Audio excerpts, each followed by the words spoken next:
Ladies and gentlemen, in the quiet chambers of the soul there is a word, simple, steady, radiant, that money obeys with the same certainty that seeds obey the spring.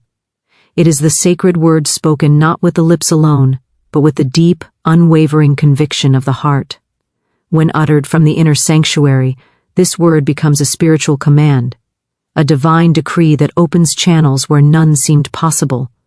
For money is not a master but an obedient servant, responding to the tone of our consciousness as faithfully as an echo returns to the voice that calls it. Every individual carries within them a hidden treasury of limitless supply, yet many walk as though impoverished, unaware of the keys resting in their own hands. They gaze outward, pleading with circumstances, forgetting that circumstances shape themselves around thought, as clay yields to the sculptor. The sacred word is the sculptor's hand. It molds, directs, summons, and organizes substance into form. It is the word of assurance that dissolves fear, the word of clarity that dispels confusion, the word of abundance that erases every shadow of lack. Money obeys this word because the universe itself is built upon spiritual law, unseen but precise, invisible yet unfailing. The one who speaks this word does not beg, bargain, or hope. They declare, they affirm their divine right to prosperity with the serene boldness of a soul aligned with its source. They know that supply is not earned by strain, nor withheld by destiny. It flows through consciousness, as naturally as a river returns to the sea. When the sacred word is spoken, blocked streams break open, delayed opportunities accelerate, and the dull paths of monotony suddenly shine with guidance. Money, like a faithful messenger, hastens toward the one who remembers the truth of their own spiritual authority. But the sacred word cannot be spoken from fear. It cannot be whispered from desperation or muttered with doubt. It must arise from the awareness that the universe is friendly, orderly, and abundant beyond measure. The one who speaks this word stands in the vibration of expectancy, not anxiety. They understand that wealth is not a prize but a reflection, reflecting the radiance, gratitude, and certainty within. As this radiance grows, money responds with remarkable obedience, appearing through inspired ideas, unexpected opportunities, timely assistance, and open doors that no human effort could have engineered. To speak the sacred word is to claim one's place as a co-creator with infinite intelligence. It is to step out of the realm of chance and into the realm of law. It is to know that every dollar is but a symbol of divine substance, and that substance is infinite. The sacred word transforms the invisible into the visible, the imagined into the experienced, the desired into the lived. And as it moves through the consciousness of one who trusts its power, money cannot help but follow, quickly, joyfully, obediently, as though returning home to its rightful owner. Money obeys the vibration of inner conviction because conviction is the language of the unseen, the tone that shapes substance before it becomes form, the magnetic pulse that draws to itself the people, opportunities, and resources that human reason alone could never orchestrate. Conviction is not mere positive thinking. It is not a fleeting hope or an attempt to talk oneself into belief. It is a deep spiritual resonance, a steady certainty that rests beneath the changing surface of emotion and circumstance. This conviction is felt rather than forced, known rather than argued, claimed rather than chased. When this vibration moves through the consciousness, money responds with the same inevitability that a compass needle turns toward the north, for money is simply energy in visible form, answering to the direction and quality of the energy that governs it. Inner conviction carries within it the authority of spiritual law. It is the recognition that supply is not external, not dependent on human approval, not limited by economic conditions, not controlled by chance or competition. Conviction speaks from the awareness that one's good is already established in the invisible, awaiting only recognition and alignment. This is why two people may repeat the same words of affirmation, yet one experiences abundant supply while the other sees no change. Words without conviction are like seeds left on a table. They hold potential but do not take root. Words charged with inner certainty are planted in the soil of the subconscious, where they grow, unfold, and manifest with unwavering obedience. To cultivate this vibration of conviction, the mind must first be cleared of the static of fear, doubt, and divided intention.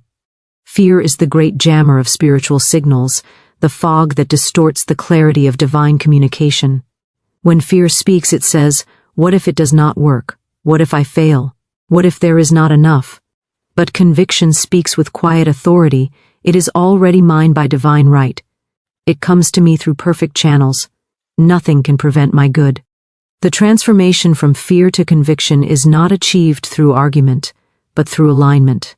Aligning thought with truth, aligning emotion with trust, aligning imagination with possibility.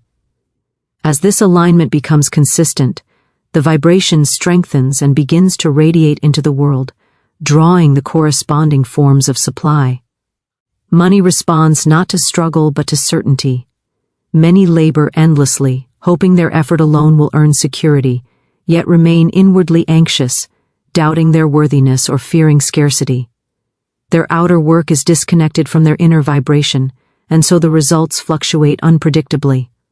Another person may perform the same work with a consciousness of ease, assurance, and divine partnership.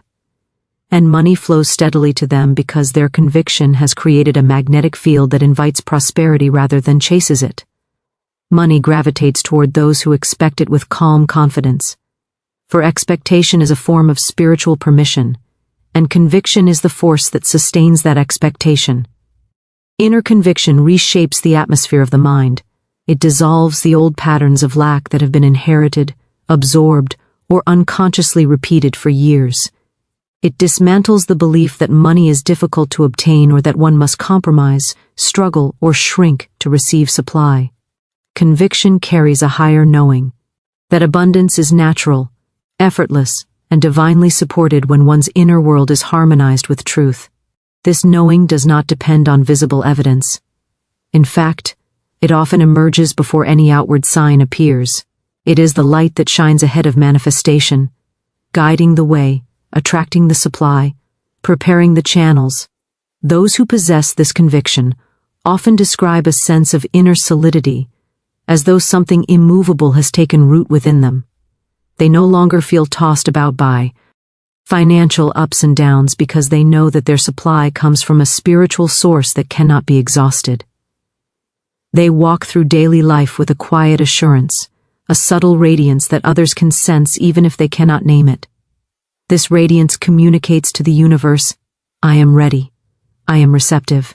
I am aligned with the flow of supply." In response, the universe orchestrates circumstances with astonishing precision.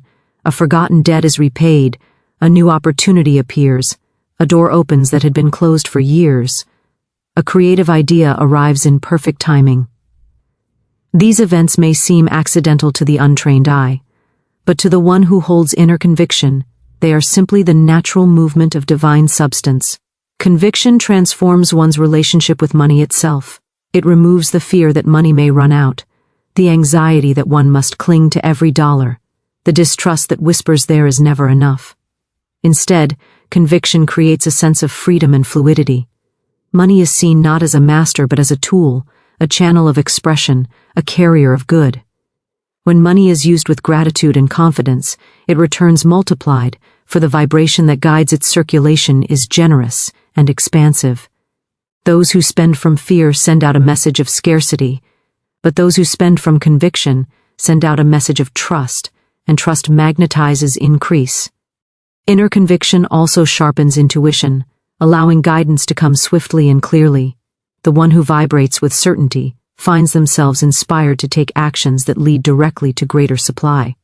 These actions may appear small or unrelated at first glance, yet they unfold into larger blessings because they are guided by the harmony of spiritual law. Conviction opens the inner ear to hear the perfect timing for decisions, the perfect opportunities to pursue, the perfect ideas to develop. When action flows from conviction, it is free from strain and rich with results. This vibration is not loud or aggressive. It is not the frantic insistence born of fear disguised as confidence. True conviction is gentle yet powerful, quiet yet commanding. It does not shout, it resonates. It does not demand, it declares. It does not push, it attracts. It is the inner stance of one who knows that supply is inevitable because it is anchored in divine law. As this vibration strengthens, it becomes the steady drumbeat beneath one's entire life, guiding thoughts, decisions, emotions, and outcomes with the precision of spiritual order. Money obeys this vibration because money is obedient to law, and conviction is the signal that aligns one's consciousness with that law. When the inner tone is clear, unwavering, and rooted in truth, the outer world arranges itself accordingly, reflecting that clarity in financial prosperity, stability, opportunities, and effortless flow. Supply flows through consciousness, not circumstance, because consciousness is the true reservoir from which all visible forms of abundance are drawn. The external world, with its shifting tides of economic conditions, employment trends, and market fluctuations, is merely the shadow cast by the inner state of mind. Many people assume that their supply is dictated by their job, their background, their location, or the limitations of society. Yet these are only channels, temporary and replaceable.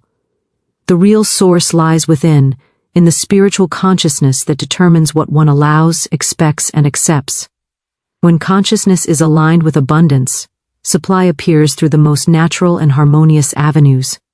When consciousness is clouded with fear, doubt, or a belief in limitation, those same avenues narrow and stagnate. Consciousness is the mold into which the substance of the universe pours itself. Every belief about money, whether spoken or unspoken, is a silent decree shaping one's experience. The person who believes in lack sees lack everywhere because their inner lens magnifies it. The one who believes in supply perceives opportunities even in situations others call barren.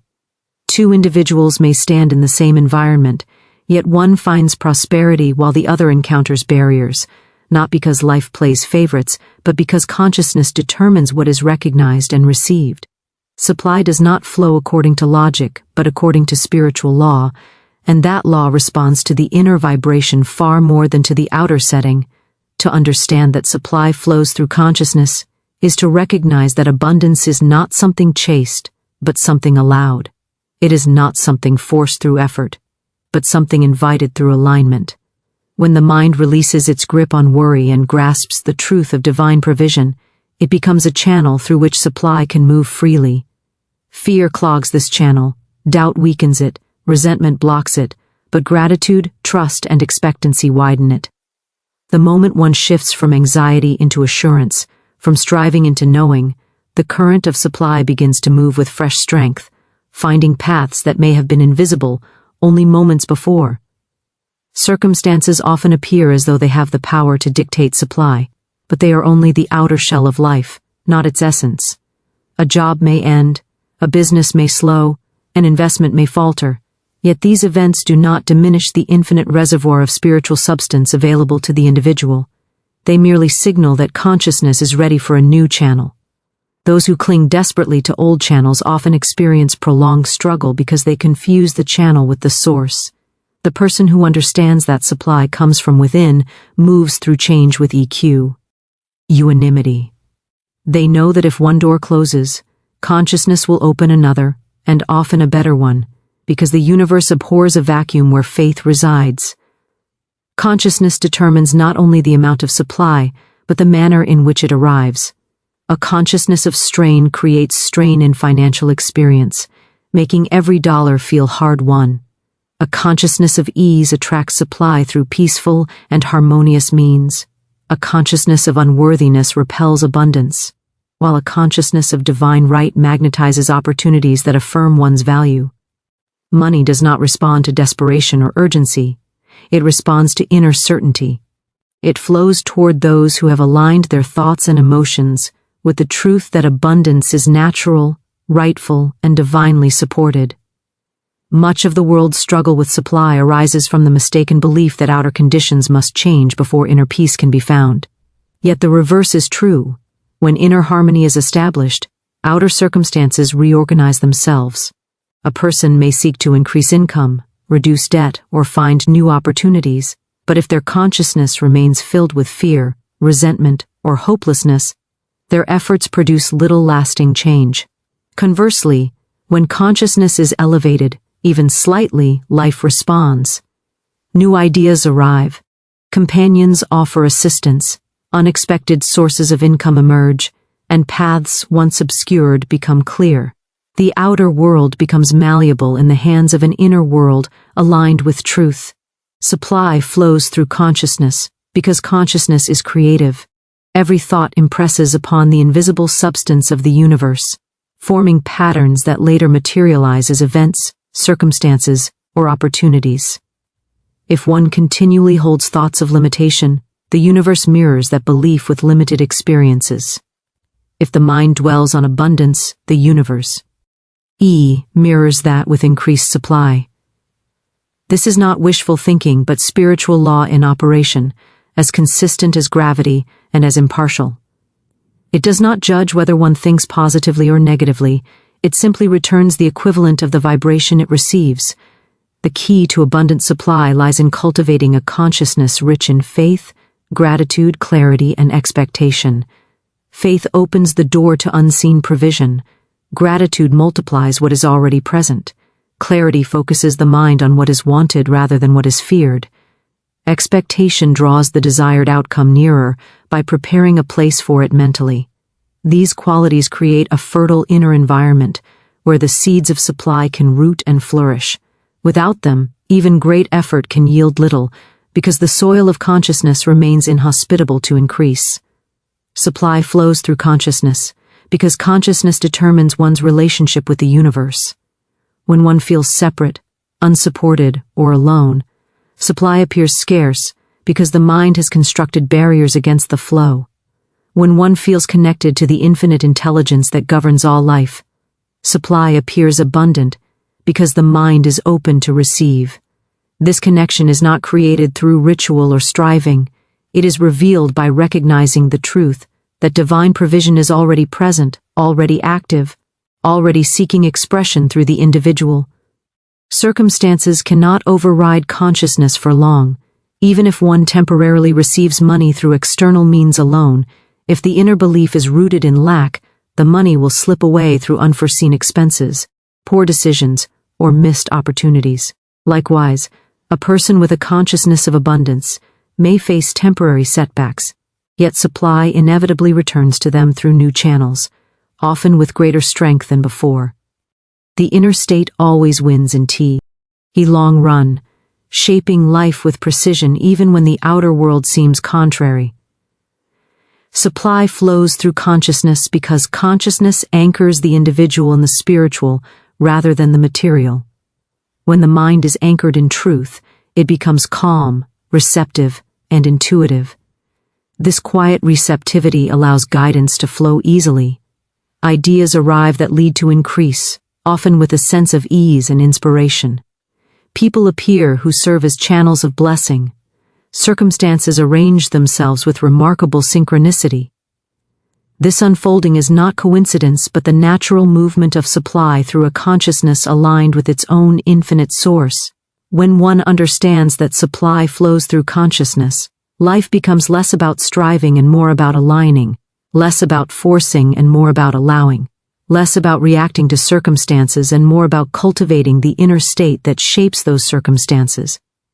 The individual becomes a conductor of divine substance, rather than a seeker of external security, and as consciousness expands, supply flows in ever-widening and ever-harmonious ways. The sacred word is a declaration, not a plea, because a declaration speaks from authority, while a plea speaks from fear. A declaration rises from the inner knowing that one is a spiritual being endowed with the right to call forth supply, harmony, and opportunity.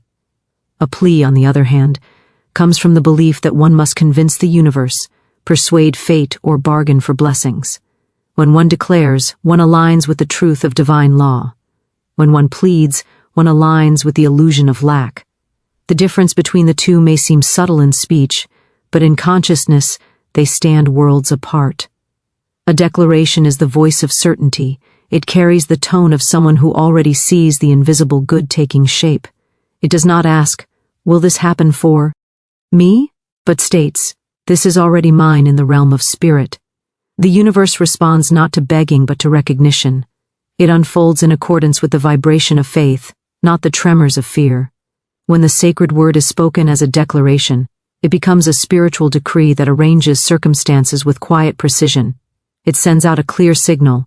The individual is aligned with their good, ready to receive, and confident in the unfailing action of divine law. Pleading, however gentle or earnest, creates the vibration of separation.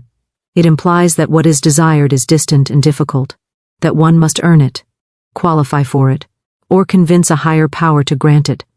This very sense of distance delays manifestation, for the mind cannot receive what it believes is withheld. Pleading reinforces lack because it is rooted in the assumption that one's supply is uncertain. The sacred word loses its power when it is spoken from worry, for worry cancels the spiritual authority that gives the word its creative force. A declaration transforms consciousness instantly. It lifts thought from the level of limitation to the level of spiritual truth. It reminds the mind that supply flows not from human will but from divine order. When one declares, "My supply is abundant and unfailing," the subconscious receives this as a command, not a request. It begins organizing ideas, impulses, and opportunities that match the statement. The declaration plants itself like a seed in fertile soil, drawing to itself the conditions required for its fulfillment. Every repetition strengthens its roots, every affirmation expands its reach, and every moment of trust nourishes its growth. Declarations must be spoken with the feeling of certainty, for feeling is the power behind the word. The universe responds not simply to language, but to the vibration carried within the language. A person may say the right words with the wrong tone and see no results, because the words are hollow. But when the sacred word is spoken with inner conviction, it becomes alive, charged, and magnetic. It moves through consciousness with the same force that breathes life into seeds, tides, and stars. It is not the volume of the voice, but the depth of belief that determines its power. To declare is to step into one's spiritual inheritance. It is to speak as one who remembers that abundance is natural and lack is unnatural. It is to stand in the awareness that divine law cannot fail, that good is always seeking expression, and that one's word acts as the channel for that expression. A declaration clears the mental atmosphere, dissolves the shadows of doubt, and summons the energy of creation. It invites the universe to reveal its generosity through whatever channels are most harmonious. The sacred word, spoken as a declaration, becomes a beacon. It sends out a signal to unseen forces, drawing into alignment the people, resources, and events that match its frequency. It bypasses obstacles, heals confusion, and cuts through delay. The one who declares does not waver between hope and fear, but stands steadily in the truth that their word is law, in the world of manifestation. Abundance aligns with expectancy, not fear, because expectancy is the open door through which supply enters, while fear is the locked gate that keeps it out. Expectancy is a quiet inner readiness, a serene confidence that good is already on its way, already forming in the invisible, already moving toward expression. Fear, on the other hand, anticipates loss, delay, obstruction, or disappointment. These two states cannot coexist, for the mind can only lean in one direction at a time. When it leans toward expectancy, it draws abundance. When it leans toward fear, it repels it. The universe responds faithfully to whichever signal is dominant within consciousness. Expectancy acts as a spiritual magnet. It does not strain, force, or struggle. It simply knows. It holds a mental atmosphere that says, life supports me, good flows to me. Supply is already arranged. This inner tone shapes the outer world, guiding circumstances into alignment with the expectation held within. Just as a seed pushes through soil toward the light because it expects to grow, abundance moves toward the individual whose consciousness expects it.